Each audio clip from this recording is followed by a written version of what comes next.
Allah est grand et Mahomet est son prophète. C'est par ces mots que le muezzin appelle les croyants à la prière. Mahomet naît à la Mecque vers 570 après Jésus-Christ. Son père meurt peu après sa naissance et il perd sa mère à l'âge de 6 ans. L'orphelin est élevé par un oncle à l'ombre de la Kaaba. À 40 ans, Mahomet le marchand et caravanier reçoit la première révélation.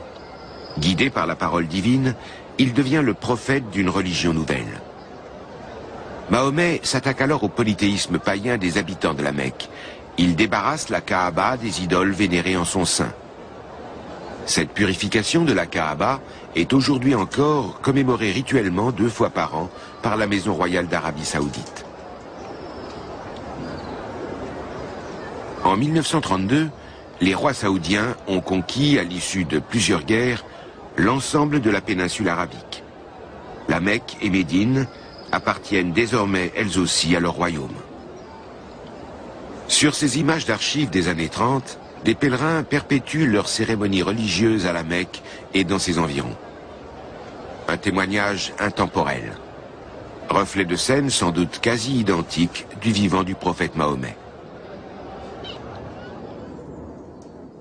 À partir de l'an 610, les révélations divines faites à Mahomet donnent lentement naissance à une nouvelle religion, qui présente d'évidents parallèles avec le judaïsme et le christianisme.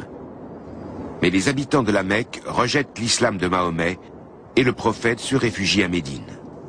Là, il s'impose véritablement comme chef politique et religieux.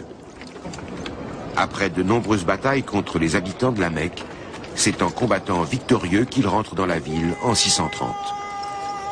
Peu avant sa mort en 632, Mahomet établit les fondements d'un important rituel religieux, le Hadj. Tout musulman doit au moins une fois dans sa vie accomplir ce grand pèlerinage à la Mecque et dans ses environs. Lors du Hadj, on se souvient des hauts faits de Mahomet et des prophètes qui l'ont précédé, d'Adam à Jésus en passant par Noé et Abraham. Dans la tradition musulmane, Mahomet est le sceau des prophètes, l'ultime messager de Dieu. Quant au Coran, qui regroupe les révélations célestes faites à Mahomet, il est la parole intacte d'Allah.